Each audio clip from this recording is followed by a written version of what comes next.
Hello and welcome to NPC. That stands for Next Portable Console. It's a show about the games we take with us. If you can believe it, my name is still Brendon Bigley, and I'm here with John Voorhees. Hello, Brendon. I am still John Voorhees, the one and only. Yes, we don't have Federico here. He had a blinds emergency, which I'll let him explain when he's back next week. Something about if the blinds don't get fixed, he won't be able to sleep tonight. So, that it sounded pretty desperate, Brendon. It's pretty rough.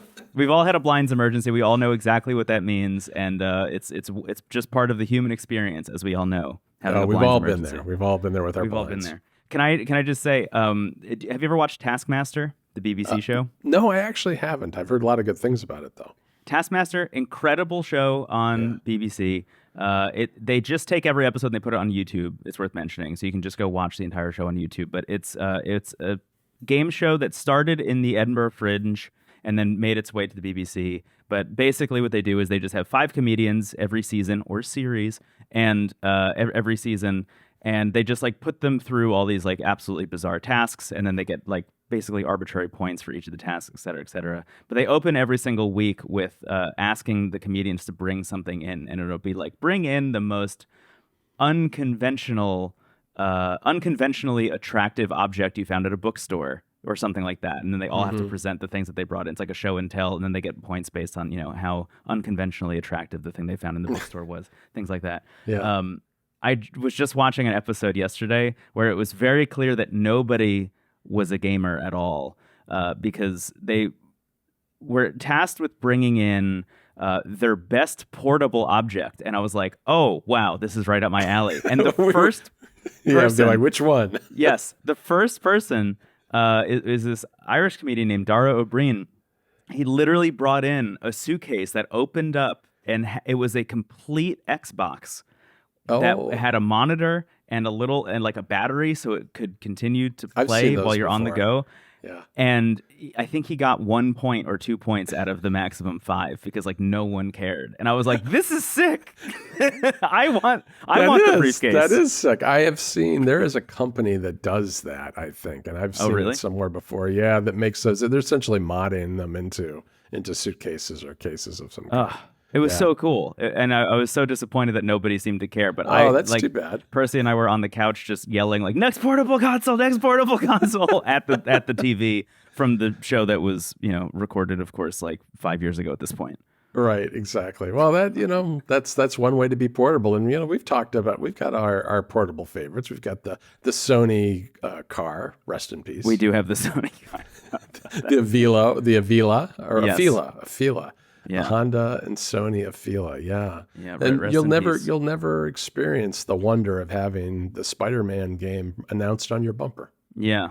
Oh my God, just like Astrobot flying around my dashboard and not letting me see the speedometer. I wanted to see what happened to those once they got into a fender bender. You get into a fender bender, and what happens to Astrobot? Yeah. So I don't have a car anymore, but when I had a car, I bought the Toyota Corolla. Because it's the most repairable car in the world. There are more parts available for the Toyota Corolla than any other car. It's been around since the beginning of time. And yes, because the last car I had, it died on the side of the road when the engine fused together. And they were like, you can either replace it, which is going to cost more than buying a new car, or you could just trash it and buy a new car.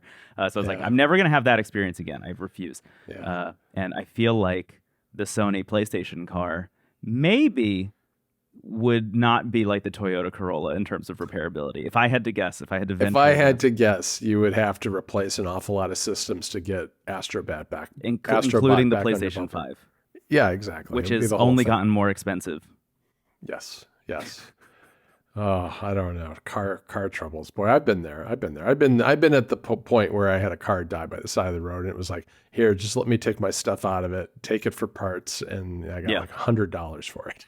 Totally. Yeah. Whatever you want to give me is great. Even if it means I don't have to pay for the towing. Right, exactly. Take the towing out of it, and is there anything left? You're like, oh yeah, here's $100. Yeah, sure. Fine by me. Right. What's going on with portable consoles these days, John? Well, it's a pretty quiet week. It is a quiet week. It's surprisingly quiet. You know why it's quiet? Because none of us have gotten the RG Rotate. Oh, can we talk about that just a little bit? We all made the grave mistake, as it turns out, of ordering via Anbernic's website. Yes, because I've been staring at this in Parcel, the iOS app. Yes, I also am refreshing Parcel every 8 seconds. Yes, and it was stuck for, I forget what day we bought these on. When did they go on sale? Was it Monday? Was it the 11th or something like that? It was Monday the 11th. So it was 10 days ago Eastern as we time. record this, right? Yes. And mine finally switched its status late yesterday afternoon, the 20th, after 9 days, indicating that not only had the Postal Service in China received information about it, which is where it started out, but that it was physically on a truck going from someplace in based on the map, pretty remote China. This was not like, one of these big factory towns on the coast where they get on a ship right away and sent to various countries. This is like right next to the Gobi Desert. Yeah, it is pretty much in the middle of nowhere. Yeah. I same situation. Right now it has let's see. I had the shipment information received the day after we ordered it. So that's on the 12th. Yep. No movement at all until May 20th. We are currently recording this on May 21st, where shipment is in transit to next facility, but that is still, as far as I can tell, in the exact same town that it started in. I think so. It's probably going to that big. It's probably going to that bigger town to the left of the dot that we're both looking at. But look, you've got the benefit of at least it'll land in New York City, and I'll still have to wait 2 or 3 days for it to be on a truck down the East Coast and eventually get onto a USPS truck in my town. So I almost had a point on Monday where I was like, if I ordered one on AliExpress right now, I think I'd have it sooner than the one I ordered at literally the second it was available on Anbernic's own website. Yeah. Which I still am kind of kicking myself for not doing that. The reason I didn't is because, and I've talked about this on the show before, but I've and you, all of us, we've never heard back from any of these manufacturers. I think we've reached out for review units and stuff in the past. Never heard back. Right. Finally heard back from somebody at Anbernic for the very first time. And they were like, we'll send you a Rotate. So now I have 2 Rotates in the exact same shipment.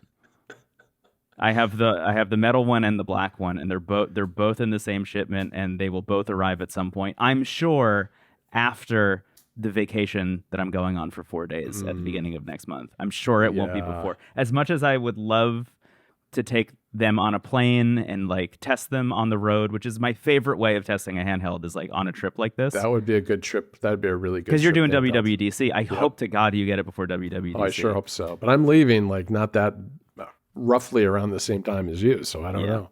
Yeah, my current shipping estimate, because there's the official tracker, and then there's this other one called Universal Tracker that you can find on the internet.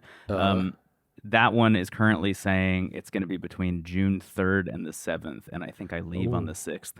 Yeah, I'm leaving the same time. So yeah, we're in the same boat. I am glad that you got the black one too, though, because it'll be nice to see how they compare side by side. I haven't really seen a lot of that yet, so it'll be... No, yeah, most normal people just ordered one, which I think makes a lot of sense. Or we're sent just one. But if you go on the Anbernic website or the Retro Handhelds Discord, the Anbernic Discord or the Retro Handhelds Discord, basically anyone who ordered on AliExpress has one already, and they're already posting stuff.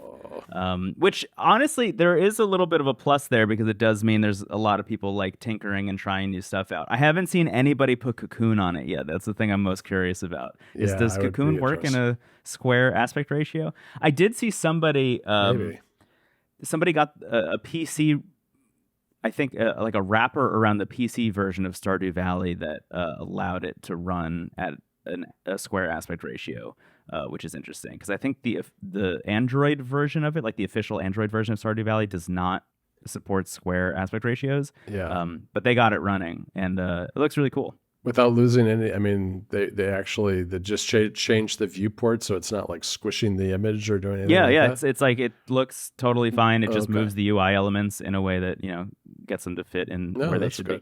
Yeah, it looks really good. It's kind of nice on some level to know that people are experimenting, and we'll probably have some cool stuff to check out. Yeah, I think some of the front ends for Android will start experimenting with Square too, because there's no reason before now really to support Square. Yeah, right. I mean, there are some, but there haven't been a lot of reasons. So maybe it'll take off. Maybe somebody will do something interesting with it. I don't know. I just find it interesting. I feel like the entire community that cares about these devices really does rally around like one or two every single year. Yeah. And I feel like the Rotate was such a touch and go thing until it launched and people started getting their hands on them, and now people love it so much that it feels obvious that people will start to support. I would like a MinUI style UI for this thing. I think Russ was showing something like that off. He was doing it was the MinUI theme for ESDE he was running. Oh, okay. That makes sense. Honestly looked really good. I would recommend checking that out. I hope somebody does more of those. I hope there's a way to do more of those clocks, because I don't like the ones that Anbernic did. Really. Yeah, the only one I like is the very clean like white circle with the black that one's Roman okay. numerals. Yeah, that one's all the other ones that kind of look like an Omega watch that James Bond would wear. I'm like, yeah, they're a little too blingy for my taste. Yeah, it's also like Pierce Brosnan and James Bond. We're not even talking Daniel Craig James Bond. These styles are a little too old school. Y2K is always circling back into the fashion landscape, but I don't need it on my gaming handheld, folks. It's not retro enough to be cool. It's retro enough to be kind of cringy. Yeah, that's really what it comes down to. But maybe it fits the Anbernic Rotate, which is a throwback to the Nokia twist. I don't know. True. Well, we do have some handheld news. We do have the Powkiddy horizontal thingy. I don't know what it's called. It's called the ROYIBEILA. Because what else would it be called? Thank you for doing that, because I wasn't going to do it. And it's also got P36S in the name. Now is this a new handheld? That's the real question here, because there were comments even on Powkiddy's store that said, "Hey, isn't this just the Powkiddy RK 2023, a handheld that was released, a few years ago?" And you look at it, it's like, yeah, it looks pretty much exactly the same. It has a few differences. I mean, the main difference is the color. I think that maybe this is just a reissue, essentially. The color is a big difference, and the price. It's a pretty lower end. It supposedly has an all-winner A33 in it, and it's a 3.5-inch screen, IPS, and a 3,000 milliamp hour battery. And, it'll be for $45. I think that's a pretty good deal. I think it's a pretty good, Powkiddy stuff is, I wouldn't put it at the high end, but it's the ones that I've tried have always been pretty solid. Yeah, I mean, this one will get you up through PS1. Yeah. And I think maybe some N64 will probably be all right on here as well. But, for $45, not so bad for like an actually portable handheld. I have a question for you. Do you think that this thing is orange, and do you think everything is coming out in orange just because of the iPhone Pro? Well, Pro? I think orange is the color of tech this year. I mean, between the iPhone and some of the stuff like ANEO is doing, I think some people are copying some of that. I mean, I don't know. Yeah. I always wonder, I mean, whenever I'm like walking around Manhattan, I just see like 100 million orange iPhone 17 Pros. And I like orange. I'm a fan of orange, but I like it. No, don't get me wrong. I like it a lot. I think it's like one of the more brilliant color decisions Apple has made in a long time. Yeah. And I wonder all the time, is it literally that so many people liked it that they bought it, or is it just that it's so vibrant and so unnatural that my eye is drawn to it every time I see one?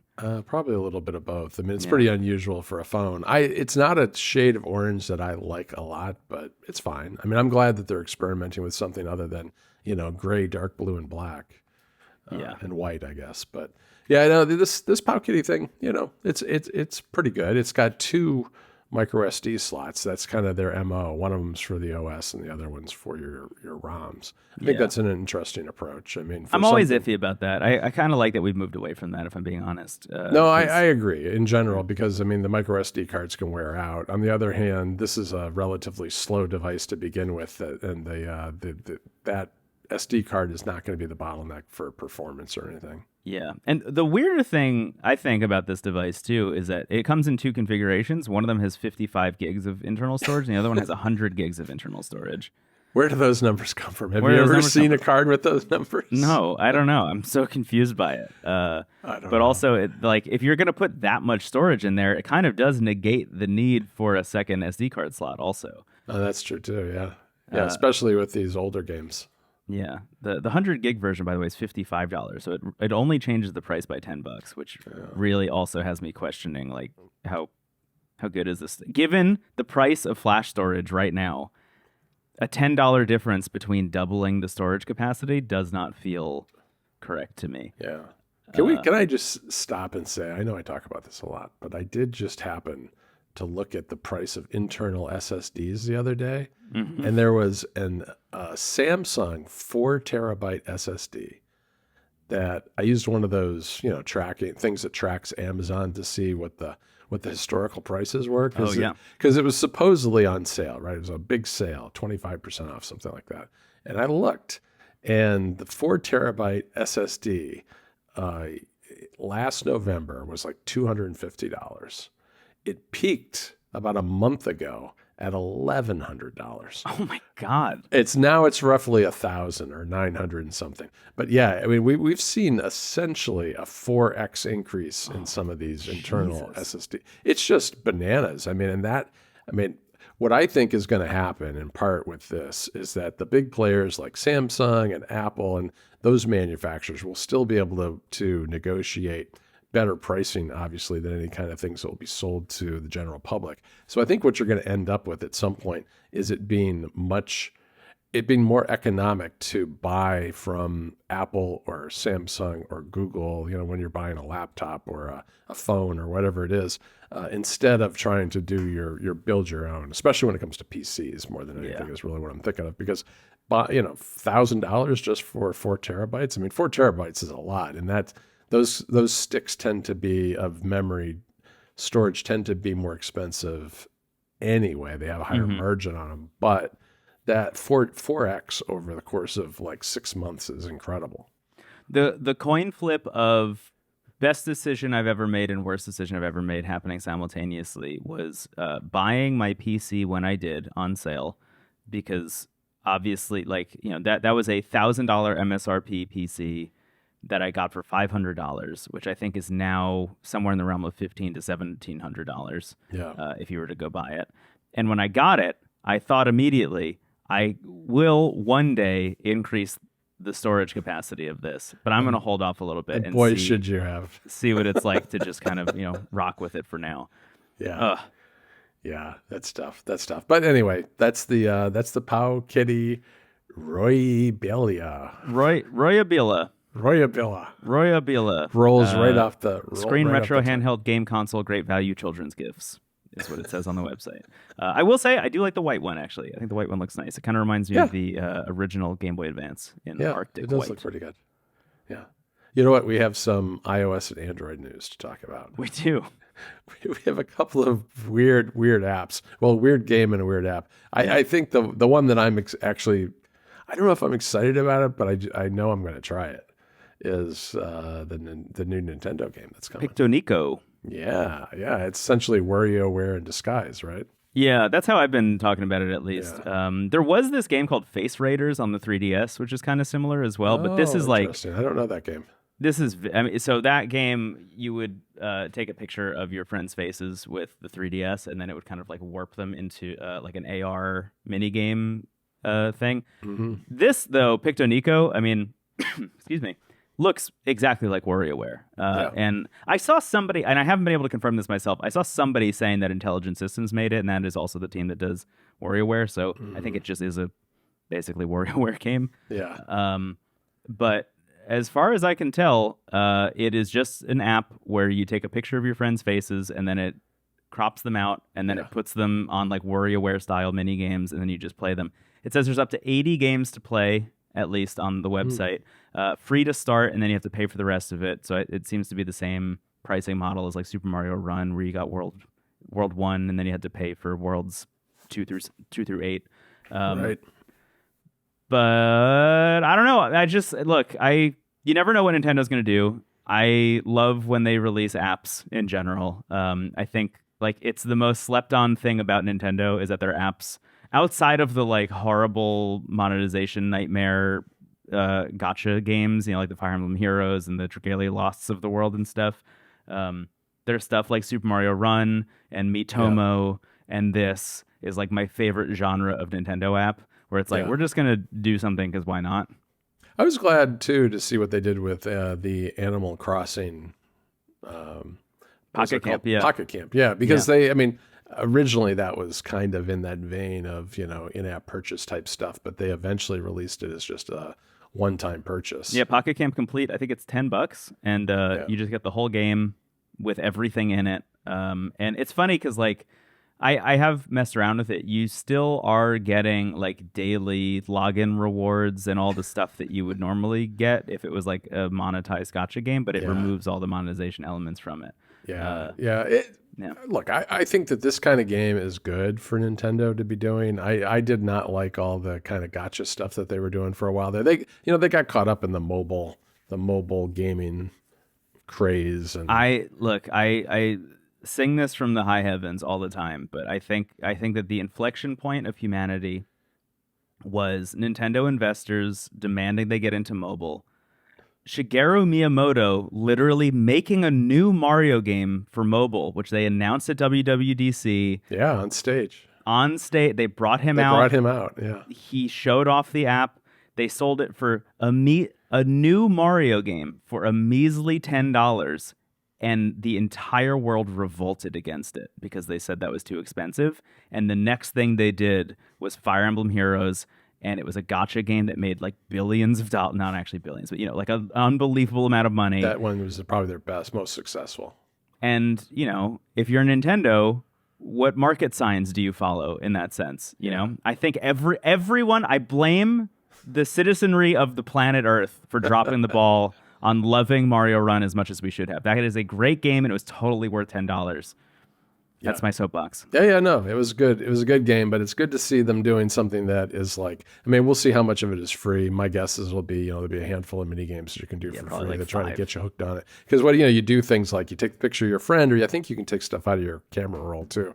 And you make them eat things by kind of dragging your fingers on the screen to make their mouth open. And they had another one where somebody was like put on the body of a little baby and they're licking a lollipop. Yeah, you had to give them a lollipop. There's another one where they were like a mummy and you had to like kind of unravel them. Yeah, twirl them to unwrap them.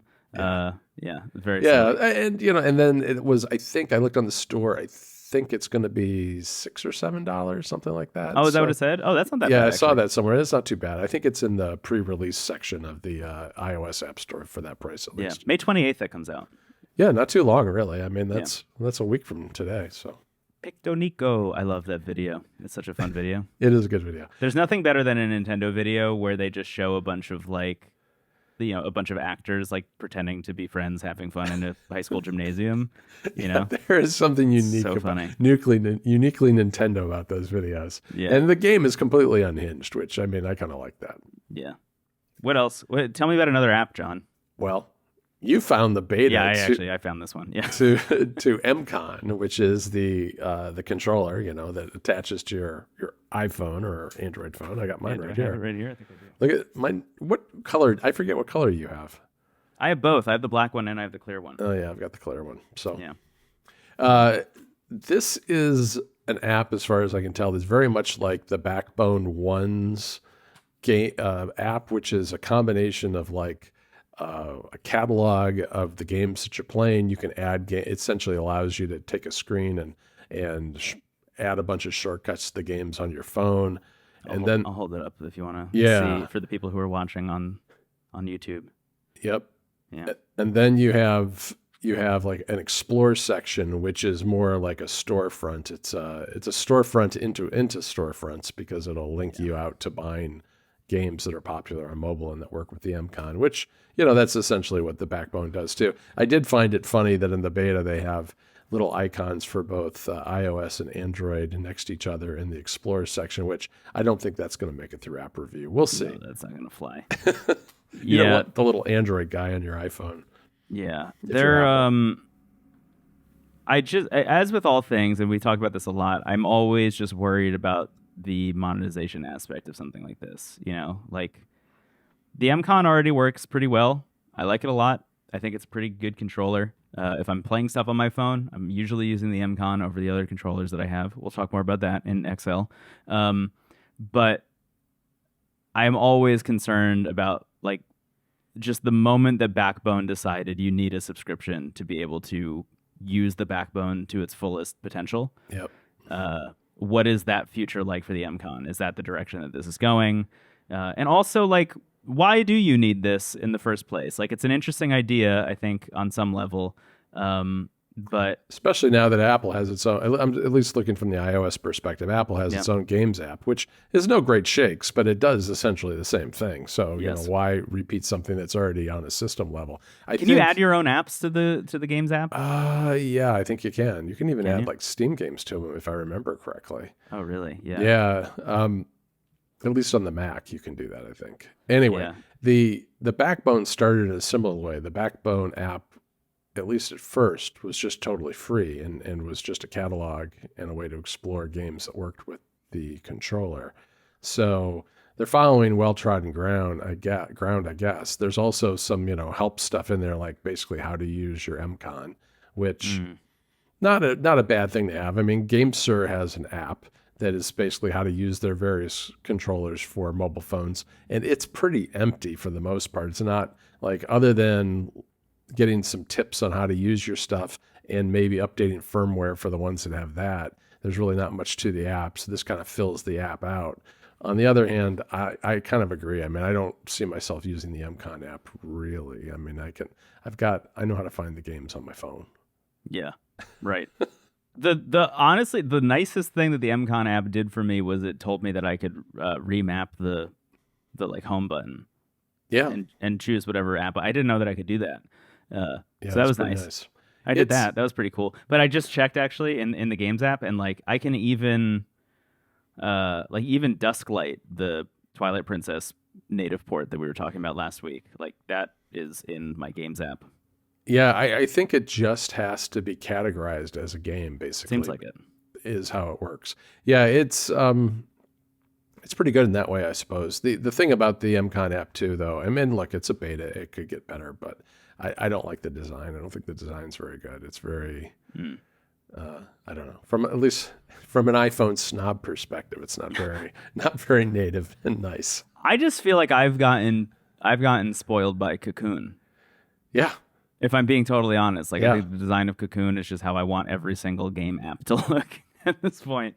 Yep. I just want it to look like the 3DS. I just like the 3DS a lot. I think we have follow up from that Lenovo handheld from last week, also, right? We do. It turns out that it isn't fake. I can't believe it. It's real. It's a regional thing, so it's just for the Chinese market. Yeah. And it comes stuffed with a bunch of illegal games. So yeah, good. You know, nice job, Lenovo. Shout out Lenovo. Good job. I mean, that's not to me that it's a very bad look for a company of Lenovo's size and general stature in the computer industry. I don't know why they would do this. It just do they need the money? Like, right. I mean, they sound like a $50 or $60 thing that has a bunch of illegal stuff on it. Yeah, like is this going to be the thing that tips them from the red to the black? I don't. I mean, really this would be great for this, I mean, especially if these start getting sold in volume in Japan. You know, Nintendo would be like, man, yeah, take you on, Lenovo, knock you down a peg. I don't know. Well, simultaneously, the Y900 is coming out with 11 and 13-inch displays. Yeah. So, I mean, you really have the two different. It's like the Harvey Dent version of Lenovo here. Yeah, yeah. Where one side is like, here's the gleaming potential future of Android gaming on a tablet, and then the other half is here's a fake handheld loaded with illegal stuff. Yeah, I don't know. They're two very different ends of the market for sure. The Y900 looks really nice. 11 and 13 inches, super bright display, huge battery. Snapdragon 8 Gen 5. It's a pretty nice tablet. Would you say that this is the closest you can get to an iPad Pro on Android? I would think so. I don't know of any others that are. Yeah, I don't know of any others that are kind of at this level. I mean, I suppose you could you could count some of the gaming specific. This is kind of a gaming specific tablet, but I was thinking of like Red Magic has a tablet that maybe would be competitive with what the iPad Pro is doing. But there's really nobody else doing high-end tablets really. Samsung, not so much. Certainly not Amazon. Don't have any Fire tablets that are. If I had unlimited money or Lenovo sent me one of these, you better believe I would try to install SteamOS on it and see what happens. Oh yeah, that would be great. Yeah, I mean, I would love that. Or just throwing Rocknix or something on there. Yeah, why not? Why not? I think that'd be fun. Yeah, I mean this. It's like surprisingly affordable, I think, is the other thing that's worth mentioning about it. You know, $450 is not so bad for. Yeah, I was surprised at that. I actually, when I saw Federico drop this link in our chat the other day, I thought, oh, this is going to be $1,000 plus. Yeah, that was my thought too. Yeah, I was really surprised at the price. Yeah. So, we'll see. Maybe something like this comes out in other parts of the world. Maybe. I don't know. Lenovo doesn't really...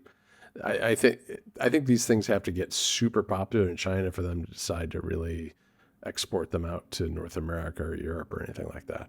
Yeah. I won't be buying one. No, nor will I'll make that clear. but I think it's a cool device. Yeah, maybe Tichy will. We'll see. Maybe, Federico, he does the crazy stuff on the show. I think that's likely. Yeah. Is that our episode? Is that the whole show? I think it is. We've got some fun topics for NPC XL, but we do. We had a light week on the news and a light week in terms of hosts, but we will be back in another week. Hopefully, Federico will have his blinds shut. He'll be able to sleep at night, and he'll be able to start podcasting. A well-rested Tichy. I actually had 2 shows that were supposed to record today with him today and are not. So This is just half of them. Anyway, I'll fill in for the other one, whatever it is. All right. I think it's fun.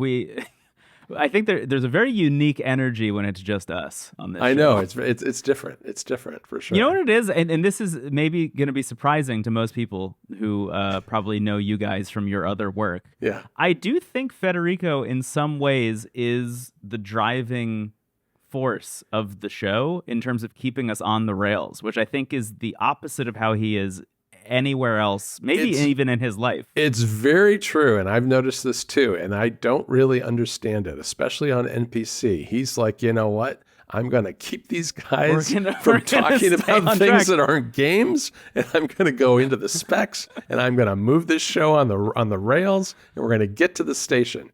Whereas, on like App Stories, which I do with him, that's kind of my role on that show. Yeah. And that's other people's role on other shows that he does. So, yeah, it is interesting. We'll have to ask him about that. Yeah. I'm curious if he recognizes that about himself. Yeah. Well, he does like to talk, too, after all, It's true. He's got opinions. I've heard. All right. All right, folks. Thanks for joining us today. You can find Brendon over at wavelengths.online and YouTube and Into the Aether. And me, you can find me over at macstories.net, which is kind of the hub to everything that I do, including NPCs. So you can find us on social media, too. Just search for our names there, and you'll find both of us. And until next week, Brendon, adieu. Goodbye.